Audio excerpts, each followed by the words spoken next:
Shalom, mes frères, mes sœurs, que la paix de notre Seigneur Jésus, le Christ, soit votre partage dans vos maisons, dans vos entreprises, dans vos vies. Que le nom de Jésus-Christ soit glorifié. Je viens vous faire ce partage, toujours sous la recommandation du Seigneur, afin de pouvoir avertir, afin de pouvoir sensibiliser les élus, les fils et les filles de Dieu qui sont dans l'attente de la délivrance. Je bénis le Seigneur pour toi qui es connecté. Comme c'est intitulé, le Seigneur nous avertit. Dieu nous aime. Dieu t'aime. C'est pour ça qu'il est en train, tous les jours, de nous enseigner, de nous exhorter et de nous préparer. Bonsoir à ma sœur Marie-Josée qui est là. Bonsoir à ma sœur Eudoxie qui est là. Que le Seigneur vous fasse du bien. Soyez bénis. Ce que je vais vous dire là tout de suite, c'est quelque chose que le Seigneur m'a montré hier dans la soirée. Bonsoir à rayon de soleil. C'est vrai que j'ai promis t'appeler, je ne l'ai pas encore fait. Que le Seigneur m'aide, que le Seigneur m'aide. Je sais qu'il va m'aider. Soyez bénis vous aussi. Soyez bénis partout là où vous êtes. Amen, amen, amen. Que le Seigneur se souvienne de vous toutes. Merci beaucoup, qu'il me bénisse aussi, qu'il vous bénisse abondamment. Donc ce que je vais vous dire, le Seigneur me l'a montré hier soir. Le Seigneur me l'a montré hier soir. Bonsoir à ma sœur Clarisse Polici, depuis l'Allemagne. Guten Tag. Voilà, en allemand, Guten Tag. Voilà, bonjour, Guten Tag. Alors, je vais vous parler de quelque chose que j'ai vu hier dans la soirée. Hier, j'avais fini de vaquer à mes occupations et j'étais montée avant de faire ma prière avant de dormir, voilà. Je me suis mise à chanter un cantique. Et quand j'ai commencé à chanter ce cantique, le Seigneur a commencé à me montrer des choses. C'est quand j'ai commencé à chanter un seul cantique. Je vais vous le chanter tout à l'heure. J'ai chanté le cantique et le Seigneur m'a montré une image. Et quand il m'a montré cette image, Dieu permet chaque jour que tu nous enseignes. Bien sûr, Dieu parle tous les jours. C'est incroyable. Il n'y a pas un jour où je n'ai rien à vous dire. Dieu me parle tous les jours. Je ne sais pas, toi qui crois que Dieu ne parle pas, si Dieu t'a donné une bouche, c'est que lui aussi il en a. De la même façon que toi tu utilises ta bouche, c'est comme ça que Dieu veut aussi utiliser sa bouche et parler à ses enfants. Lorsque nous lisons dans le livre de la Genèse, on nous dit que le soir, Dieu venait rendre visite à Adam et Ève. Il venait leur parler, il venait parler avec Adam et Ève comme des amis, comme un père et des enfants. Comme un père et un fils, comme un père et une fille. Aujourd'hui, il y a des gens qui disent que on ne peut pas dire que Dieu est notre Père. On ne peut pas dire que nous sommes des fils de Dieu, que nous sommes des filles de Dieu. Pourquoi donc on ne peut pas le dire? Nous avons été créés à son image et à sa ressemblance. Qui t'a dit que tu ne peux pas appeler Dieu ton Père? Est-ce que c'est un blasphème d'appeler Dieu son Père? De la même façon qu'ils ont condamné Jésus parce que Jésus appelait Dieu son Père, c'est comme ça qu'ils nous condamnent aujourd'hui parce qu'ils disent que nous, on appelle Dieu notre Père, Papa. Appelle-le Papa. C'est ton papa. En dehors de ton père charnel là, qui t'a mis au monde, de ton géniteur, qui est peut-être mort. Lui, il est ton vrai père, ton créateur.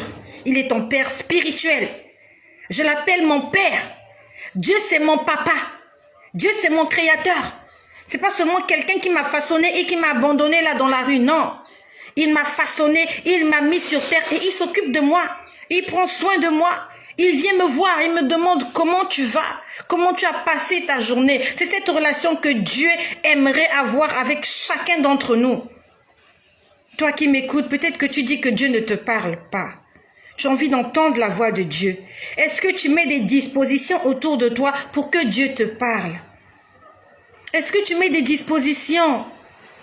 Dieu aimerait te trouver dans une certaine atmosphère.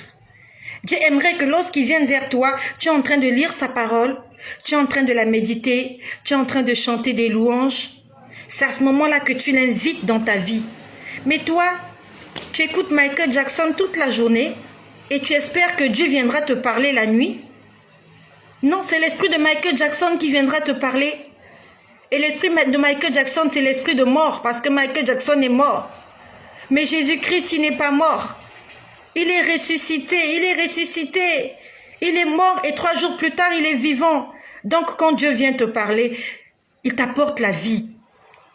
C'est pas en écoutant Marilyn Monroe que Dieu viendra te parler. Je ne connais pas qui est ton musicien préféré.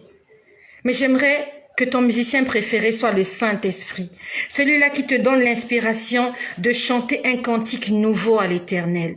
Et Dieu est venu me parler hier.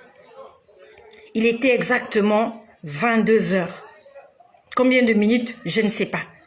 Mais quand Dieu est venu me montrer cette image, ce que je vous expliquais là tout à l'heure, j'étais en train de chanter. Il faut chanter pour Dieu. Quand tu chantes pour Dieu, tu es en train de l'appeler. Il faut prier. Quand tu pries, le Seigneur descend. Quand tu lis la Bible, le Seigneur descend. Quand tu la médites, le Seigneur descend. Le problème est que toi, tu veux que Dieu te parle. Qu'est-ce que tu fais toute la journée pour attirer sa présence? Attire sa présence par des choses qu'il aime, par des choses qu'il agrée. Donc j'étais en train de chanter un cantique. Je vais vous chanter ce cantique-là. On le chante très rarement. Et moi aussi hier, c'était la première fois que je chantais réellement ce cantique-là. Elle est lionne, dans mon cœur, je n'ai plus de douleur. Elle est lionne, dans mon âme, je ne sais me retenir. Elle est lionne, dans tes bras, je prends de l'envol. Et la flamme de cet amour qui brûle en moi plus haut, c'est pour toi, Eliane. Et la flamme de cet amour qui brûle en moi plus haut, c'est pour toi, Eliane. Chante-le avec moi. Elle est Eliane, dans mon cœur, je n'ai plus de douleur.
C'est la chanson que j'étais en train de chanter hier. El Elyon. El Elyon signifie le roi. Pendant que j'étais en train de chanter cette chanson, j'ai vu une image. J'ai vu l'image d'un esprit de mort. J'ai vu l'image d'un esprit de mort. Quand j'ai vu cette image, j'ai arrêté de chanter. J'ai mis ma guitare de côté. J'ai commencé à prier. J'ai dit, Seigneur, pourquoi je vois l'esprit de mort? Qui va mourir? Seigneur, qui va mourir? Il faut que tu me dises qui va mourir parce que je ne veux plus de mort autour de moi. Je ne veux plus de mort dans ma famille paternelle. Je ne veux plus de mort dans ma famille maternelle. Je ne veux plus de mort dans ma belle famille. Je ne veux pas des gens qui vont mourir précocement autour de moi. Je dis, je suis fatiguée d'enterrer les gens. J'étais en train de prier. J'ai arrêté de chanter. J'étais là assise, je priais. J'ai dit, je ne veux pas l'esprit de mort. Je refuse l'esprit de mort. Pendant que je priais, je vois une belle maison. Une belle bâtisse. Un beau bâtiment. Et à l'intérieur, et dans la cour de ce bâtiment, je vois on vient installer des chaises. Ces chaises-là, c'était pour un deuil. Il va y avoir un deuil dans une belle maison avec des... Je voyais du marbre. C'est une maison en marbre, marbre cher. C'est une maison, les gens ont investi pour construire cette maison-là. Et j'étais en train de prier, je dis, Seigneur, je ne veux pas de deuil. Je refuse le deuil. Je ne veux pas de deuil. Je priais, je refusais le deuil. Puis après, le Seigneur me montre quelqu'un dans un cercueil. Et ce cercueil était placé dans un très bel endroit. Un endroit chic. Un endroit fashion, comme on l'appelle. Un très bel endroit. Et je voyais cette personne-là couchée dans ce cercueil. Un cercueil bien fait. Un cercueil de luxe. Cette personne était habillée d'un vêtement de luxe. Et cette personne, nous la connaissons. C'est quelqu'un qui passe sur les réseaux sociaux. C'est un grand chef ecclésiastique. C'est un grand dirigeant ecclésiastique qui est aimé, qui est respecté, qui est écouté. Je l'ai vu, on l'a habillé avec le vêtement qu'il porte souvent pour certaines cérémonies. Quand il fait certaines cérémonies, il porte une robe blanche. Ça s'appelle une soutane. Et souvent, il a une espèce, je ne sais pas ce qu'on appelle ça, une carpe ou quelque chose comme ça, quelque chose qui revêt sa soutane, c'est de couleur rouge. Et souvent, quand on le voit sur les réseaux sociaux, à la télévision, il a une couronne sur sa tête. Je ne sais pas si cette couronne est vraiment en or, mais elle est dorée. Je ne sais pas si c'est de l'or fin, si c'est de l'or pur, ou c'est juste de l'or plaqué. Mais cette couronne-là, elle brille vraiment. Et j'ai vu qu'on l'enterrait avec ce vêtement-là, avec sa soutane blanche, revêtue d'un vêtement comme d'une tunique rouge. Il était là dans un très beau cercueil. Il était allongé. Il avait une couronne. On a mis une couronne, pas vraiment sur sa tête, mais non loin de sa tête. Et nous connaissons cette personne, nous la voyons sur les réseaux sociaux. Généralement, quand elle veut s'adresser aux gens, elle se met à une fenêtre, cette personne-là. Elle parle à travers une fenêtre. C'est une grande maison. La personne se met à la fenêtre et depuis la fenêtre, prêche, dit des choses. Et juste en dessous, il y a des fidèles de cette église-là qui aiment l'écouter, qui le respectent, qui le vénèrent et certains l'appellent même le Saint-Père. Les gens appellent ce monsieur-là le Saint-Père. Et dans l'église où il exerce son ministère, il y a des images de Jésus, il y a des images des saints, il y a des images de Marie, il y a des images des anges. C'est lui que le Seigneur m'a montré dans un cercueil, un très beau cercueil, richement habillé, bien maquillé. Quand j'ai vu cette personne dans le cercueil, j'ai compris que le Seigneur m'a annoncé qu'il va mourir. Quand est-ce qu'il va mourir, je ne sais pas. Mais cet homme-là va mourir. Et à ce moment-là, j'ai compris que en fait, c'était pas de ma famille qu'il s'agissait. L'esprit de mort, c'était pas pour ma famille. Mais c'était, le Seigneur m'a annoncé la mort de cet homme de Dieu-là, de ce chef ecclésiastique vénéré, respecté et appelé le Saint-Père. Lorsque le Seigneur m'a montré cette image, puis après j'ai vu la toiture d'un grand bâtiment, d'une grande bâtisse. Cette toiture était en tuiles, une très belle toiture. Et je voyais une créature diabolique, une créature satanique, une créature démoniaque, une créature ténébreuse en train de grimper sur cette toiture en tuiles, très beaux tuiles. Et il est arrivé au sommet de cette maison-là. Il était au sommet. Donc, il avait pris la place de cet homme qui va mourir. Cet homme qui va mourir, c'est un dirigeant, un très grand dirigeant ecclésiastique. Et quand il va mourir, à sa place, il va y avoir un esprit impur qui va venir prendre le commandement de là où il était. Et quand le Seigneur me montrait ces choses-là, je ne dormais pas. J'étais en train de prier. Il me montrait l'image.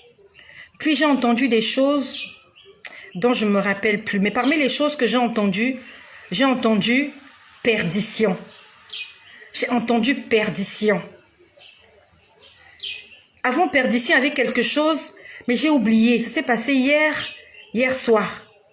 J'ai entendu perdition. Puis après, j'ai entendu, on ne peut pas acheter Dieu avec de l'argent. On n'achète pas Dieu avec de l'argent. On n'achète pas Dieu avec de l'argent. C'est un homme très riche.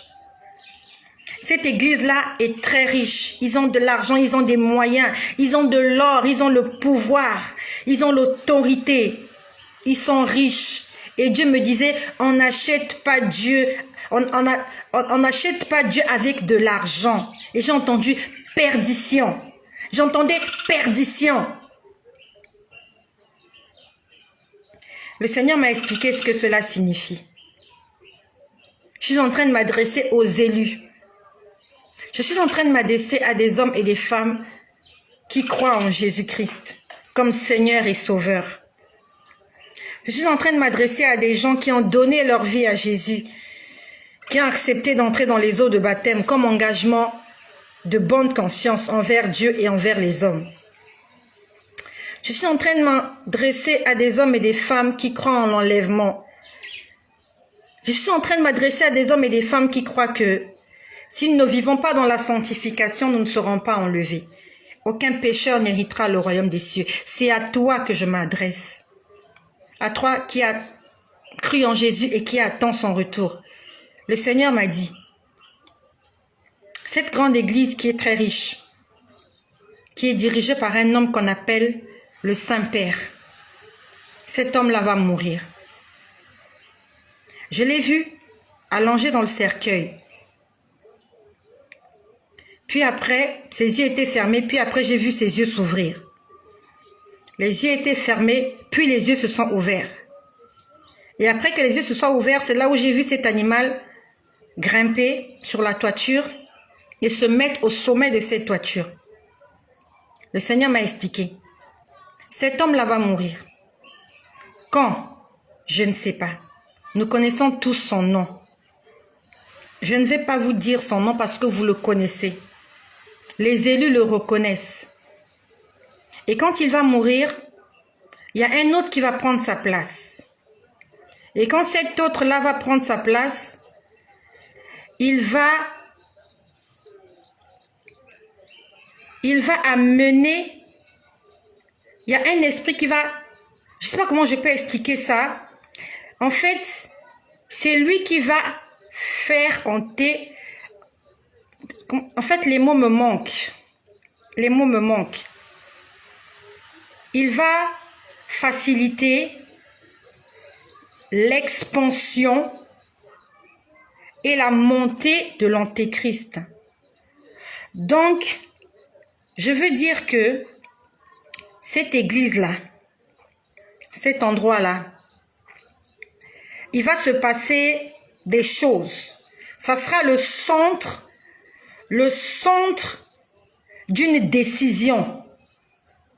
Parce que j'ai vu qu'il est mort et après il a ouvert les yeux. Et quand il a ouvert les yeux, il y a une bête qui s'est mise au sommet de cet endroit, comme pour diriger, comme pour chapeauter le monde.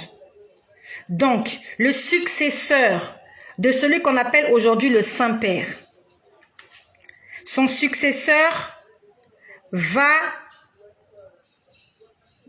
mettre au grand jour celui-là qu'on appelle l'Antéchrist. Ça va se passer très bientôt. Celui qui est là, il va mourir. Pendant qu'il est là, l'Antéchrist ne va pas se manifester.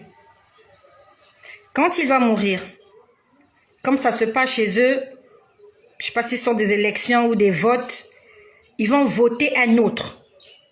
Et quand cet autre-là va venir, il va faciliter la montée et l'expansion de l'Antéchrist. Ils vont former un seul groupe. Il y aura une alliance, il y aura une union, il y aura quelque chose qui va impacter une alliance, des arrangements, des contrats, appelez ça comme vous voulez, mais ça sera d'un commun accord où ils vont mettre à la tête des gouvernements un chef. Et ce chef-là, c'est l'Antéchrist dont je parle déjà il y a de cela quelque temps. Son prénom commence par C. Son nom commence par R. Que le Seigneur m'aide afin que je ne puisse pas prononcer le nom de ce monsieur. Que le Seigneur m'aide que je ne prononce pas le nom de ce monsieur. Parce que tout à l'heure quand je parlais, j'ai eu envie de prononcer son nom. Son prénom va commencer par C. Son nom va commencer par R. Et c'est le prochain dirigeant de cette église qui a beaucoup d'argent, qui a des richesses. C'est ce dirigeant-là qui va faire que sa puissance explose. Le peuple de Dieu est déjà au courant de ces choses-là. Ça va se passer très bientôt. Et je vous ai dit que dès que l'Antéchrist fera son apparition, quelque temps après, le Seigneur Jésus reviendra. Tu n'auras peut-être pas le temps de mettre de l'ordre dans ta vie. Fais-le dès maintenant. Peut-être que tu n'auras pas l'occasion de vivre ces choses-là. Peut-être que, malheureusement pour toi, tu seras déjà mort. Malheureusement pour toi. C'est pour ça que la Bible nous dit, veillez et priez, car vous ne savez pas l'heure à laquelle le maître de la maison viendra. Veillez et priez, car vous ne savez pas l'heure à laquelle le voleur viendra. Le maître de la maison, c'est Jésus. Le voleur, c'est le diable.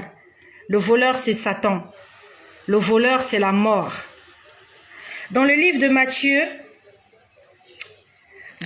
Matthieu au chapitre 10, au verset 27, il est écrit « Ce que je vous dis dans les ténèbres, dites-le en plein jour. Et ce qui vous est dit à l'oreille, prêchez-le sur les toits. Car il n'y a rien de caché qui ne doit être découvert. Et il n'y a rien de secret qui ne doit être connu. Le Seigneur dit, ce que je vous dis dans les ténèbres, il me l'a dit hier la nuit, le soir. Il dit, ce que je vous dis dans les ténèbres, dites-le en plein jour. Il faut que les gens l'entendent, il faut que les gens le sachent. Et ce que je te dis à l'oreille, prêche-le sur les toits. Je ne vais pas monter sur mon toit de peur de tomber. Je vais prêcher sur les réseaux sociaux. Que Jésus est le chemin, il est la vérité, la vie. Et que si tu ne le cherches pas maintenant, malheureusement pour toi, tu vas perdre ton âme. Le Seigneur Jésus nous enseigne parce qu'il nous aime. Il nous prévient. Quand cet homme-là va mourir, il y a un autre qui va le remplacer. Et celui qui va le remplacer, c'est le dernier. Après lui, il n'y aura personne. Parce que c'est eux qui vont gouverner le monde. Ils vont gouverner l'univers. Ils vont se manifester avec la puissance du diable, avec la puissance de Satan Lucifer. Et quand l'Antéchrist aura pris les rênes de ce monde, quand il va être au gouvernement, il va commencer à diriger les affaires. Quelque temps plus tard, des heures, des jours, des semaines, des mois, des années, je n'en sais rien. Mais quelque temps plus tard, Jésus reviendra subitement, tout à coup, comme lors de la Pentecôte. Il est écrit, tout à coup, on entendit le bruit d'un vent impétueux. Tout à coup, tu es surpris. Ça s'est passé. La seconde d'après, c'est fini, terminé. Ceux qui doivent partir sont partis. Ceux qui doivent rester sont restés. Tout à coup. Tout à coup. Ça va se passer tout à coup. Dieu n'attendra pas que tu puisses te repentir pour venir. C'est pour ça que dans le livre de Matthieu, au chapitre 26, on nous parle des vierges folles et des vierges sages. Les vierges sages, c'est celles-là qui avaient de l'huile dans leur lampe. La lampe, c'est la parole de Dieu, comme il est écrit dans le psaume. Ta parole est une lampe à mes pieds et une lumière sur mon sentier. Et l'huile, c'est le Saint-Esprit. Si tu as la parole, c'est bien. Si tu as le Saint-Esprit, c'est mieux. Parce que le Saint-Esprit, c'est celui-là qui fait que ta lampe brille, que ta lampe soit éclairée. Tu as besoin du Saint-Esprit. Et comme l'indique son nom, il aime la sainteté, il aime l'obéissance, il aime la soumission. Est-ce que tu es soumis au Seigneur? Est-ce que le Saint-Esprit est le maître de ta vie? Est-ce que le Saint-Esprit est le maître et le conducteur de tes pensées, de tes actes? Si tu n'as pas le Saint-Esprit, tu ne seras pas enlevé. Celui qui a le Saint-Esprit ne pêche pas. Celui qui a le Saint-Esprit s'éloigne du péché. Celui qui a le Saint-Esprit fuit l'iniquité.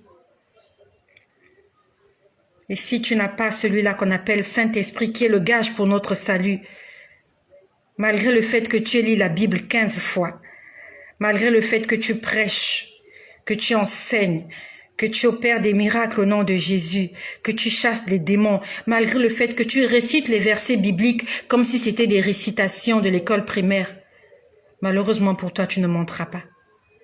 Ceux-là qui monteront, c'est ceux-là qui lisent la parole de Dieu et qui la mettent en pratique. Celui qui est là, il va mourir. Après lui, il y aura un remplaçant. Et c'est ce remplaçant-là qui va signer un traité avec l'Antéchrist.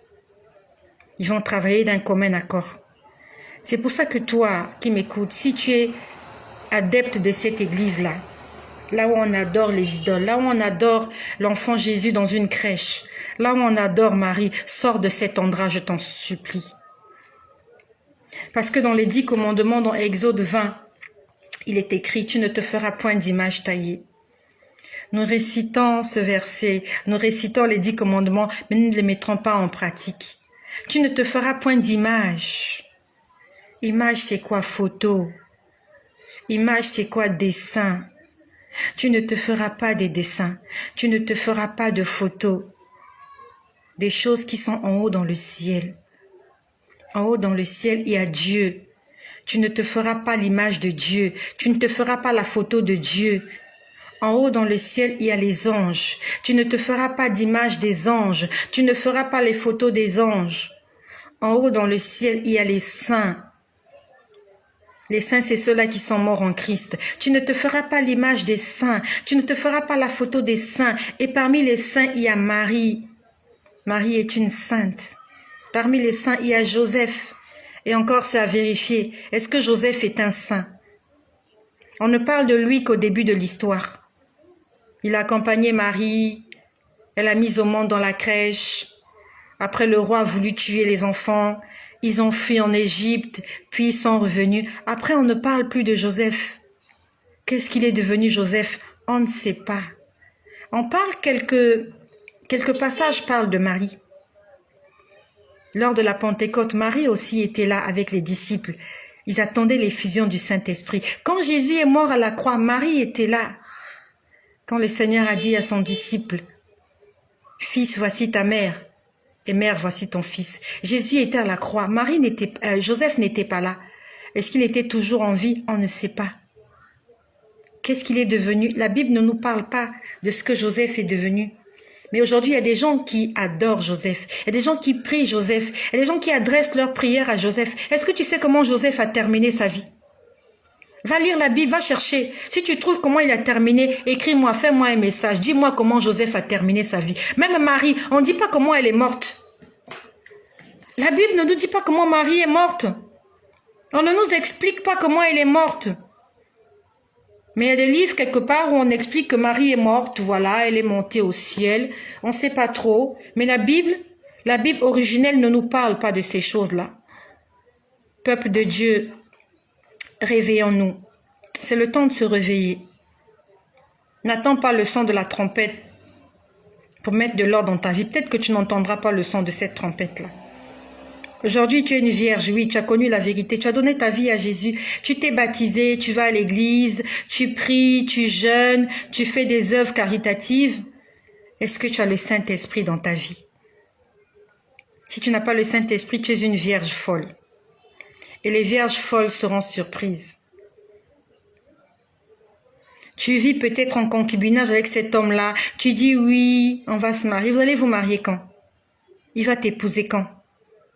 N'attends pas que Jésus soit revenu et que tu te rendes compte que tu es resté pour le quitter, pour dire, là maintenant je fuis l'impudicité. La Bible nous dit fuyons l'impudicité. L'impudicité, c'est toute relation sexuelle avant le mariage. C'est ça l'impudicité. Je suis désolée de te dire ça. Si tu vis avec cet homme, tu vis avec cette femme, vous n'êtes pas mariés, c'est de l'impudicité. Même si vous êtes responsable d'une église, même si vous prophétisez au nom de Jésus, même si vous faites des miracles, la Bible nous dit dans 1 Corinthiens chapitre 6, aucun impudique n'héritera le royaume des cieux. Aucun impudique, qui que tu sois. Tu fais des miracles, oui. C'est pour ça que Jésus a dit, en ce jour-là, plusieurs diront, n'avons-nous pas fait des miracles en ton nom? N'avons-nous pas évangélisé en ton nom? N'avons-nous pas fait des disciples en ton nom? Il leur dira, je ne vous ai jamais connus. C'est une parole qui fait très mal. Je sais que tu peux pas sentir la douleur de cette parole parce qu'on ne t'a jamais dit ça. J'ai entendu ça une fois cette année. Le Seigneur me parlait de certains hommes de Dieu qui s'appuient sur leur richesse. J'ai entendu cette voix qui m'a dit, je ne les connais pas. Quand j'ai entendu cette voix, mon cœur était déchiré. J'avais l'impression que c'est à moi qu'on disait ça. Je me suis sentie abandonnée. Je me suis sentie bête. Je me suis sentie perdue. C'est incroyable. C'est un sentiment qu'on ne sait pas expliquer. Quand le Seigneur ce jour-là m'a dit, je ne les connais pas, je ne les ai jamais connus. Ça m'a fait quelque chose. Ça m'a fait mal au cœur. Que tu aies fait des choses au nom de Jésus. Tu as appelé Seigneur, je prie qu'elle soit délivrée. Tu vois aussi que la personne est délivrée. Et que ce jour-là qu'ils te disent, je ne te connais pas. Tu vas te dire, mais où est-ce que j'ai failli? Il a dit, si vous m'aimez, gardez mes commandements. Gardons les commandements du Seigneur. Marchons dans la vérité. Le titre disait que j'allais parler à une femme musulmane, mais je préfère m'arrêter par là. Le Seigneur nous aime. Rendons grâce parce qu'il nous aime. Nous sommes au courant de ces choses. Ce dirigeant-là, c'est l'avant-dernier. Quand il sera mort, celui qui va venir, ça sera le tout dernier. Et après lui, il n'y aura personne. Parce qu'après qu'il soit monté au pouvoir, il y aura l'expansion de l'Antéchrist. Après l'apparition de l'Antéchrist, il y aura l'enlèvement. Après l'enlèvement, il y aura les 7 années de tribulation. Après les 7 années de tribulation, ça sera le retour de Jésus sur le mont des Oliviers pour un règne de 1000 ans. Les temps sont finis. Il n'y a plus le temps. Est-ce que tu auras le temps de te marier? Je ne sais pas. Matthieu 6, 33 dit, cherchez premièrement le royaume des cieux. Au ciel, il n'y a pas de mariage. Au ciel, il n'y a pas d'enfant. Le salut est individuel. Le salut est individuel. Je bénis le Seigneur pour toutes les personnes qui sont là. Ne garde pas ce message pour toi-même, s'il te plaît. Moi, je ne l'ai pas gardé pour moi-même. Ne sois pas égoïste. Juste à côté, sur ta gauche, il y a un bouton. C'est écrit « Partager ». Mets ton doigt dessus. Partage-le. Peut-être qu'il y a quelqu'un qui ne verra pas l'arrivée de l'Antéchrist. Il va mourir avant, comme Tibi Joshua. Il n'a pas vu l'Antéchrist. Il ne sera pas témoin de l'enlèvement. Beaucoup de gens sont morts. Même des hommes de Dieu meurent. Des chrétiens, des païens, tout le monde meurt. Envoie ce message à quelqu'un. Le Seigneur nous avertit. J'étais juste en train de chanter. Il a commencé à me montrer la mort de ce grand homme et comment les événements vont se passer par la suite. Que le nom de Jésus-Christ soit béni. Aujourd'hui et à jamais.